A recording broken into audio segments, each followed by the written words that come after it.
Hello my bookish friends out there in booktube land.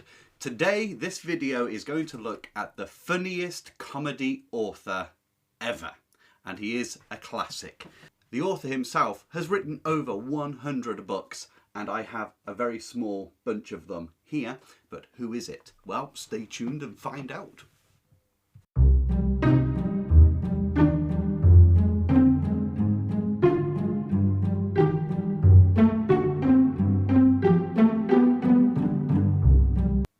It may seem an unusual thing to have a video about classics involving comedy writing, because after all, generally speaking, classics are supposed to be those deep and meaningful, moving themes of what makes civilization grand, or what appalling things civilization could end up achieving or going into, or a discovery of what it means to be a human being, to find oneself. However, some writers are so outstandingly good with the old pen and ink that they are immortal. Their lines are enjoyed by generation after generation after generation of people, and there seems to be no end in sight of their immortality.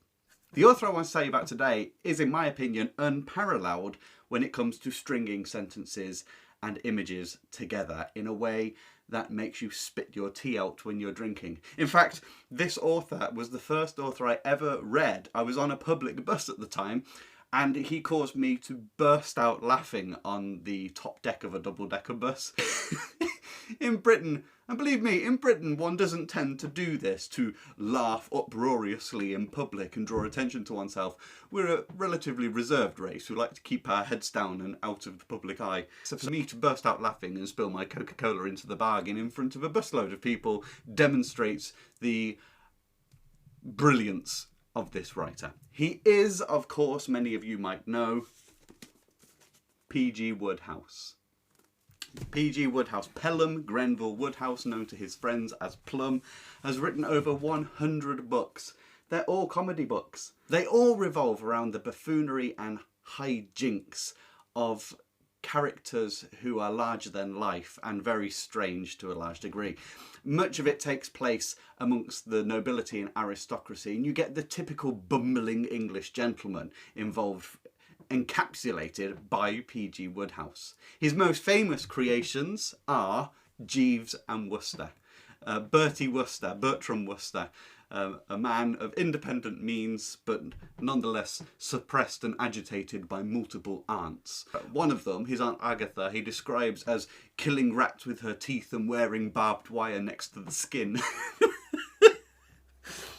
A tilted, squinted look at life, and to find the comedy in class distinctions and differences between the sexes, and just being able to contrive the most ludicrous situations and get you to feel the emotions of the main character feeling ridiculous or overly worried.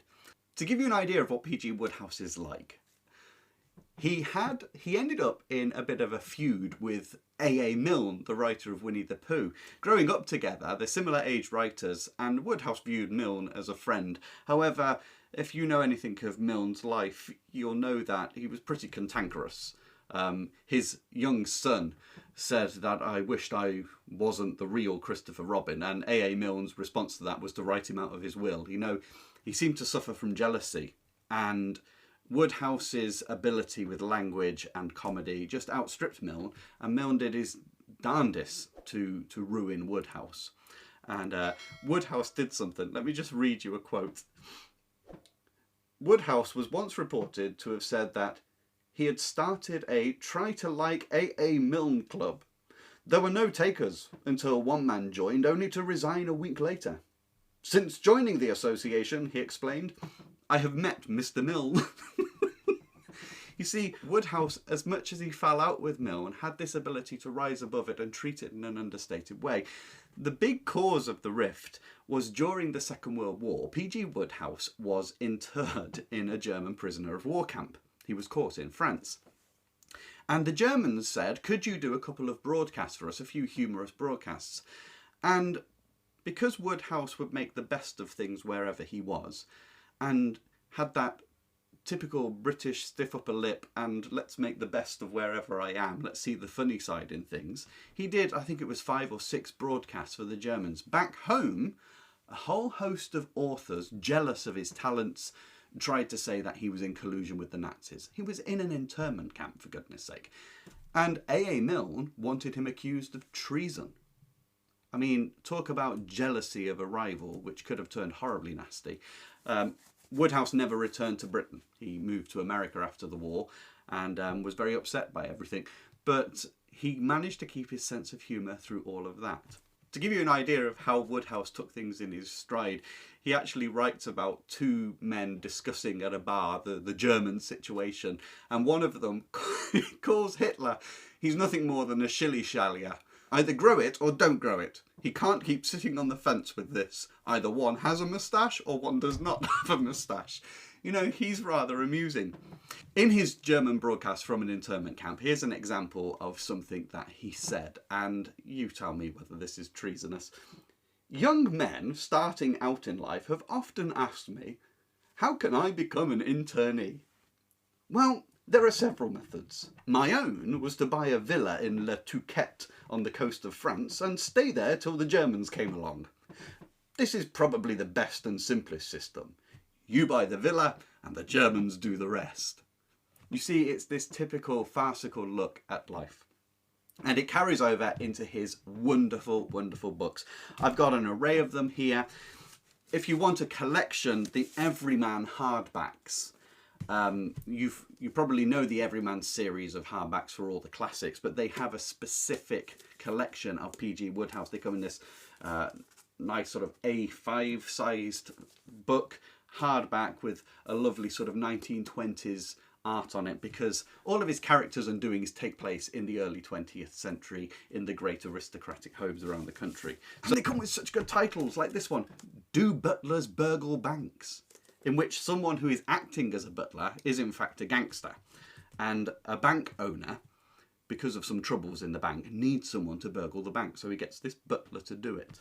You have Little Nugget, the 11-year-old overweight chain-smoking son of a millionaire, and how someone kidnaps him, but the trouble that they have with trying to contain him. Like I said, his most popular ones are Jeeves and Wooster, and look at these delicious books. Look at the covers to those, just capturing that 1920s vibe. This is Jeeves in the offing. You've got the short stories, very good Jeeves. You can also buy the omnibuses, so 3 books in one. This one has one of the best books in it, which is The Code of the Woosters. Some of the characters that Bertie Wooster meets are Reginald Kipper Herring, his enemy the wannabe dictator Roderick Spode. You've got Roderick Glossop, the brain surgeon.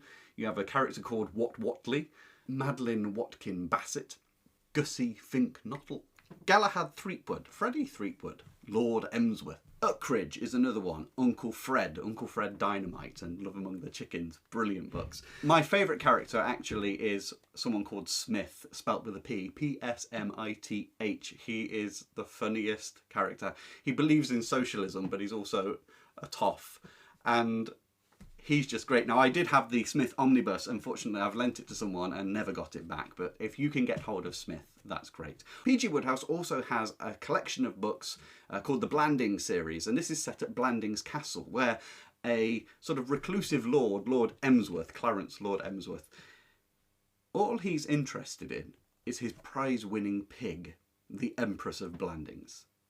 And his next-door neighbour, several acres over, is a man called Gregory Parslow, who also has a prize-winning pig. And Lord Emsworth is always being coaxed by his brother, Galahad Threepwood, to believe that Gregory Parslow wants to harm his prize pig.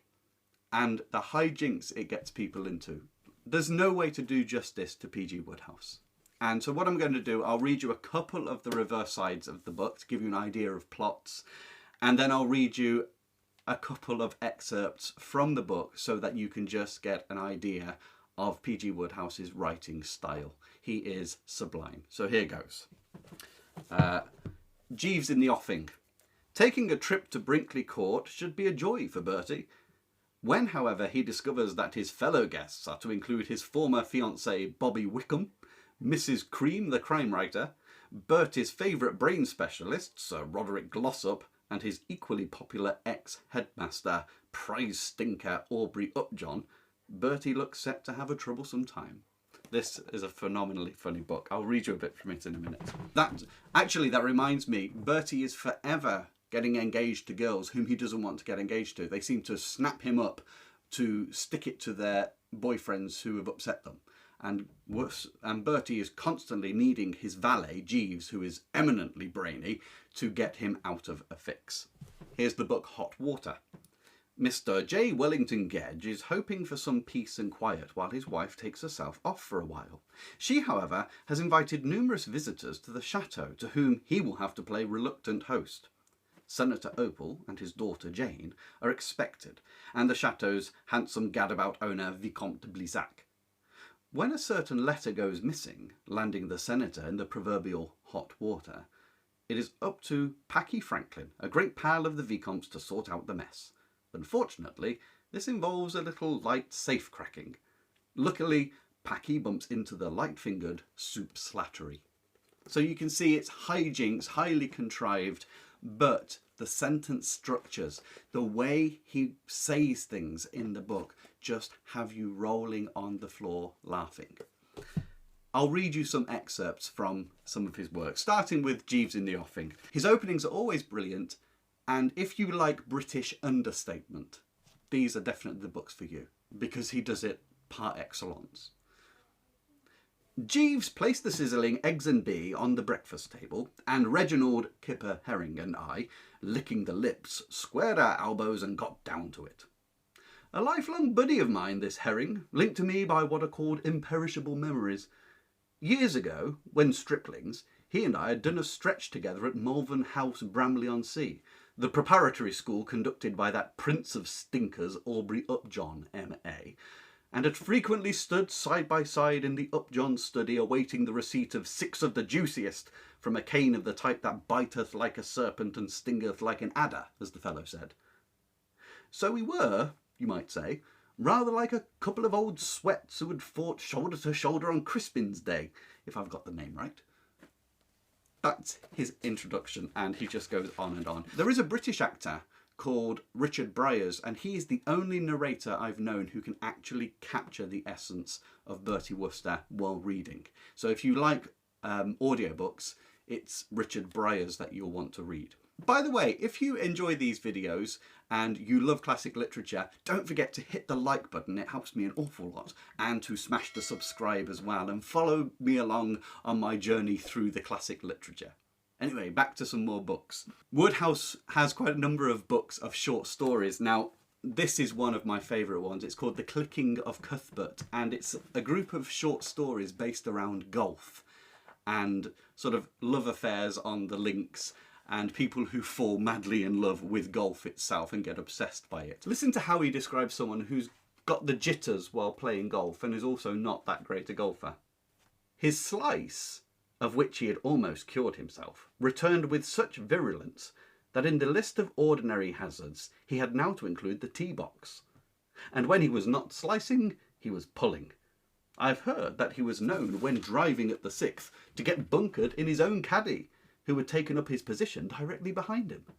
As for the deep sand trap in front of the 7th green, he spent so much of his time in it that there was some informal talk among the members of the committee of charging him a small weekly rent. Who do you know that writes like that? P G Wodehouse is so gifted in humorous writing that there are literally professional, well-established authors who say they will not look at Wodehouse before writing one of their own books because it makes them feel so inadequate with how they write. He is that good. Someone else has referred to him as the humorist's humorist, the comedian's comedian. If you love words and the miracles and gymnastics that can be done with them to bring a smile to your face, you must get Wodehouse. I'll leave you one last snippet. It's from the book Thank You, Jeeves, so another Jeeves and Wooster. And in this situation, Bertie Wooster, he always writes in the first person, Bertie's trying to escape from a cottage by tying some sheets together and get out the window when a small fire breaks out in the corner of the room. Just listen to the one paragraph that P G Wodehouse writes here. It was enough for Bertram. A moment before, I had been messing about with knotted sheets with a view to what you might call the departure deluxe, and generally loafing about and taking my time over the thing. I now quickened up quite a good deal. It was borne in upon me that anything in the nature of leisurely comfort was off. In the next 30 seconds, cats on hot bricks could have picked up hints from me. Cats from hot bricks could pick up hints from me. He was moving that rapidly. I love his ability to write. Now, some people criticise Wodehouse and say that his plots are too contrived, but that's what comedy is. Comedy is always in the extremes. Some criticised him for plots which were similar over and over again. And did they have a point? Maybe, but you don't necessarily read Wodehouse for the plots. You read him for the majesty, the miraculous way that he conjures with words. It's magical what comes out of his pen, and it seems so effortless. And you walk along his books as if they're your chums. You will want to live in the world that P G Wodehouse has painted. Nobody has ever, or probably will ever, write like P G Wodehouse. In my opinion, when it comes to crafting with words, I think he's only second to Shakespeare. So quite good. Rather than me defend him, let me leave the last word with P G Wodehouse himself on how he responded to his critics. A certain critic, for such men I regret to say exist, made the nasty remark about my last novel that it contained all the Wodehouse characters under different names. He has probably by now been eaten by bears, like the children who made mock of the prophet Elisha. But if he still survives, he will not be able to make a similar charge against summer lightning. With my superior intelligence, I have outgeneraled the man this time by putting in all the old Wodehouse characters under the same names. Pretty silly it will make him feel, I rather fancy. And that's Wodehouse all over. Never took himself too serious, and made a world of light-hearted comedy and mockery and innocence and peace aplenty.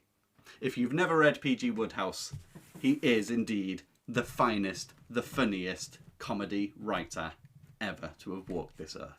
Let me know if you've read Wodehouse below, who your favourite characters are, or maybe you don't get on with Wodehouse, you've tried him before, because there are such people in the world who have not got on with P G Wodehouse. I've never met one myself, but I hear that such phantoms do exist. So just leave something in the comments below and let's have a chat about comedy writers. I wish you joy in your reading.